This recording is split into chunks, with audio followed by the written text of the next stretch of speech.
जगत पालनहार है माँ, मुक्ति का द्वार है माँ, भक्ति का आधार है माँ, सबकी रक्षा की अवतार है माँ।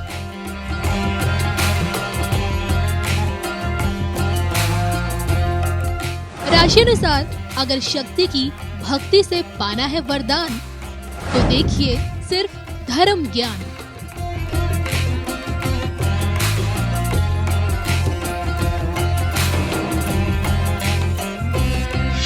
नमस्कार, धर्म ज्ञान की खास पेशकश शारदीय नवरात्र में एक बार फिर आप सभी का स्वागत है। मैं कविता राणा और मेरे साथ मौजूद हैं जाने माने ज्योतिषाचार्य राकेश चतुर्वेदी जी। जी नमस्कार कविता जी।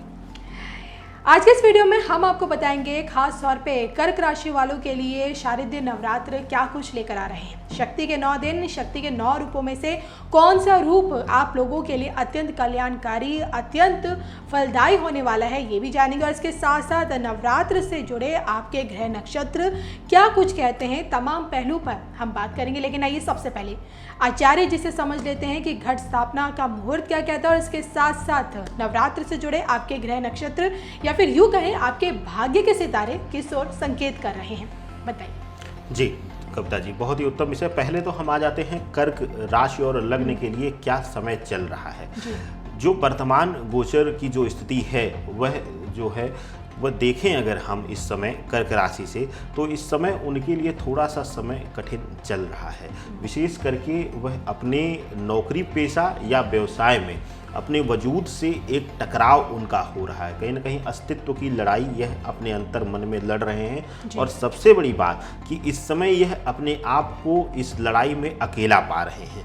तो इस स्थिति में जब कोई होता है तो उसको उस ईष्ट के बाद उस माता, उस ईश्वरीय शक्ति के अलावा उसका कोई होता नहीं। कविता जी, पहली चीज़ यह अब आ जाती है। और जब हमें पता चल गया कि हमें ईश्वर के अलावा और कुछ नहीं है, तो अब यह 9 दिन तो सबसे विशेष हो जाते हैं। भाई शिव और शक्ति दोनों की आराधना होती है, माँ दुर्गा की आराधना होती है। तो माँ दुर्गा सृजन रूप में है। तो यहाँ कर्क राशि वालों के लिए, क्योंकि इनका जो राशि है और इनका जो भाव है वह चंद्रमा के अधीनस्थ आता है, चंद्रमा के प्रभाव में आता है। यह चंद्रमा की राशि कहते हैं।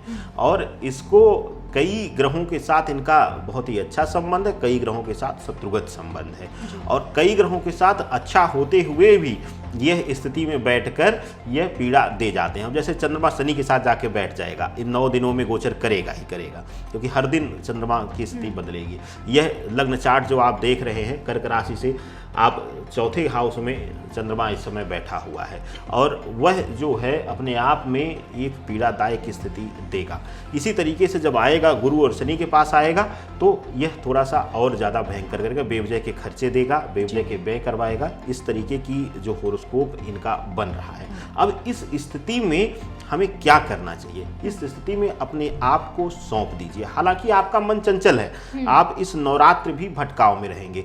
भटकाव कैसा कि आप अलग अलग ज्योतिषियों, अलग अलग ब्राह्मणों से, अलग अलग लोगों से अलग अलग तरीके पूछेंगे। आपका मन स्थिर होगा ही नहीं।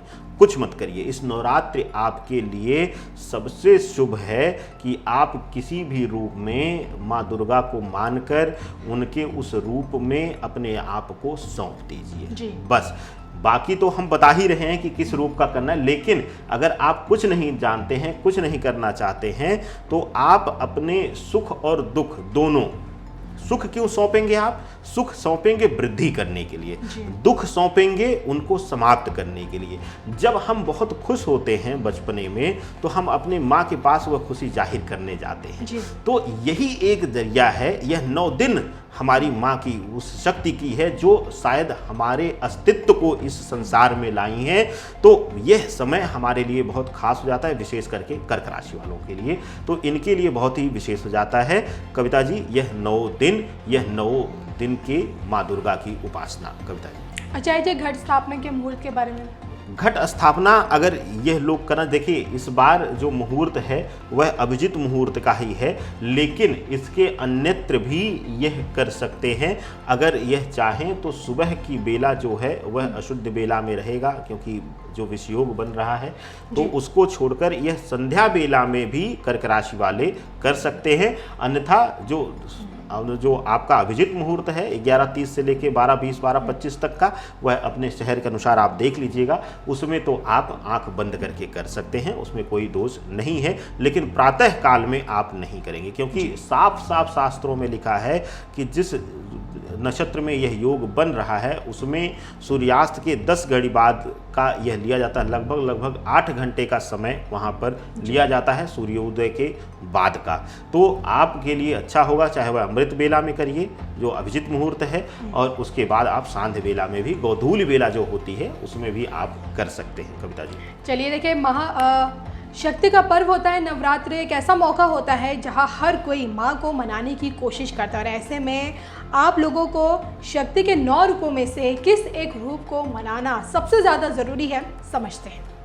देखिए, अगर आप गृहस्थ जीवन में हैं, पारिवारिक जीवन में हैं, तो आपके लिए माँ सिद्धदात्री का आराधना और उनकी पूजा करना शुभ होगा इस बीच, और उनको स्मरण करते हुए 9 दिन आप उनकी पूजा अर्चना करें। बाकी रूपों को देखिए, रूप तो अलग अलग दिए हैं माँ ने, वह इसलिए दिए हैं कविता जी कि माँ वह है और वह जानती है कि हमारा मन चंचल है, हम कभी एक चीज पर स्थिर नहीं रह सकते। हम अपने आप को जब संतान कहते हैं तो माँ दुर्गा के सामने हम वही अबोध बालक होते हैं जो बचपा जो छोटा होता है सामान्य जीवन में, और उसको अपना शुभ अशुभ कुछ पता नहीं है, तो हम उसी समान अपने आप को समझे, और जब यह समझकर हम माँ के सामने अपने आप को सौंपते हैं तो माँ को पता है कि हम स्थिर नहीं रहेंगे, हम एक रूप पे स्थिर नहीं रहेंगे, हमारा मन चंचलता की तरफ जाएगा कि अरे अब शत्रु बढ़ गए हैं तो हम माँ काल रात्रि को आराधना नहीं। जिस भी देवी को आप करें उसमें 9 देवियां अपने आप समाहित हो जाती हैं, क्योंकि माँ का जो स्वरूप है वह एक दूसरे का पूरक है। 9 दिन जब मिलकर जब 10वीं को हम पूर्णादि करते हैं तो वह 9 रूपों का एक मिश्रित रूप होता है, जिसको हम महाशक्ति महादुर्गा शक्ति के रूप में जानते हैं। और यह हमने देखा है, जैसे कि हम सामान्य जीवन में बात करें कि हम वैष्णो देवी का नाम लेते हैं, माता का नाम लेते हैं, वहाँ 3 महाशक्तियाँ एक साथ विराजमान हैं, वह मिलकर माँ वैष्णो बनती हैं। तो इसी तरीके से माँ का कोई रूप अकेला है ही नहीं, वह हर एक रूप का पूरक है। तो अगर आप गृहस्थ जीवन में हैं तो आप माँ सिद्धदात्री की पूजा करें, लेकिन इसके अन्यत्र अगर आप कहीं, जैसे कि हम हैं ज्योतिषी हैं, आप कर्मकांड में हैं, कुछ हमारे दर्शक ऐसे हैं, हमारे पास कई कॉल्स आई हैं जो कर्मकांडी हैं और अच्छे विद्वान हैं, उन सब ने हमें सम्मान दिया है, तो उन सब के लिए भी हमें यहाँ पर करना होगा। 10 महाविद्या में एक महाविद्या आती है कमला। अगर आप कहीं से भी ज्योतिष कार्य से जुड़े हुए हैं या कहीं आप ऐसे कार्य से जुड़े हुए हैं जैसे राजनीति में हैं, तो आपको माँ कमला का उपासना करना चाहिए। अगर आपका लग्न या राशि यह है तो आपके लिए शुभता मिलेगा। चलिए, शक्ति के 9 दिन आप लोगों के काम कारोबार से लेकर धन धान्य के मामले में क्या कुछ आपको देकर जाएगा ये भी जानेंगे, लेकिन आइए उससे पहले हम ये जान लेते हैं कि नवरात्र से जुड़ा अनुष्ठान का क्या महत्व है और इसको क्यों होता है ज़रूरी व्यक्ति को कराना। देखिए, यह जो अनुष्ठान हम आयोजन किए हुए हैं या अनुष्ठान क्यों कराया जाता है, अनुष्ठान का मतलब ही है कि मंत्रों का अनुष्ठ जो चीज़ें हो रही हैं उन शक्तियों को, शुभता की शक्तियों को एकत्रित करके उनको बल देकर अशुभता को दूर करें। और इस विशेष अनुष्ठान में अगर आप कोर्ट कचहरी से परेशान हैं, अगर आप शत्रु से परेशान हैं, अगर आप काबिल हैं, आपको पता है कि आपके अंदर काबिलियत है और आप वह कर सकते हैं, लेकिन फिर भी विफलता मिल रही है और आप निराश हो चुके हैं, तो यह अनुष्ठान जो है वह आपके लिए शुभता देगा। और सबसे अच्छी बात, इसका घर पर रहकर, अपने ऑफिस में रहकर आप नियम करके, आपकी जगह हम स्वयं बैठेंगे और आप हमें सीधा भी देख सकते हैं। जिस भी माध्यम से हम रहेंगे वह आपको मिल जाएगा लिंक, और आप हमें सीधा आप हमें पाएंगे। और यह अनुष्ठान का लाभ विशेष रूप से, कुछ भी विपरीत परिस्थिति है आपके जीवन में तो उनको अपने अनुकूल करने के लिए यह अनुष्ठान जरूरी है कविता जी। बिल्कुल, अगर आपको भी इस नवरात्र काल में अपने अनुष्ठान करवाना है या फिर आपको कुछ भी ज्योतिष शास्त्र से संबंधित, नवरात्र से संबंधित कोई भी जानकारी चाहिए तो उसके लिए अपनी कुंडली तक दिखानी है, वास्तु दोष से संबंधित कोई जानकारी चाहिए तो स्क्रीन पे देख रहे इस नंबर के जरिए आप आचार्य राकेश चतुर्वेदी जी से सीधा संपर्क कर सकते हैं। चलिए अब जान लेते हैं कि शक्ति के ये 9 दिन यानी कि शक्ति के ये 9 रूप इस नवरात्र काल में आपको क्या कुछ देकर जा रहे हैं। देखिए, शक्ति के 9 दिन आपके लिए सबसे बड़ी शुभता देंगे कि अगर आप कहीं नए इंटरव्यू के लिए जा रहे हैं तो वहां आपको सक्सेस मिलेगी। इसके साथ ही अगर आप तैयारी कर रहे हैं किसी कॉम्पिटिटिव एग्जाम्स की, कोई एग्जाम इस बीच आ जाता है तो वहां भी शुभता मिलेगा। और सबसे बड़ी बात कि व्यवसाय में अगर कुछ नया शुभारंभ करने जा रहे हैं तो यह नवरात्र आपके लिए, आपकी राशि और आपके लग्न के लिए अद्भुत दिन होने वाला है कविता जी। चलिए अंततः जानते हैं इस नवरात्रि कौन सा रंग आपके लिए शुभता लेकर आएगा। देखिए, माँ सिद्धदात्री के लिए कहा जाता है कि यह बहुत ही सात्विक रूप है। इन्हें सिंप्लिसिटी पसंद है, मतलब साधारण रूप में आप अगर बैठकर एक कोई भी वस्त्र शरीर पर शुद्ध वस्त्र डालकर आप बैठते हैं तो, और मन में शुद्धता रखें, मन में सिद्धि हो। सिद्धि कैसे ही हो, इनका नाम ही सिद्धदात्री है, सिद्धि को करने वाली, सिद्धि को देने वाली।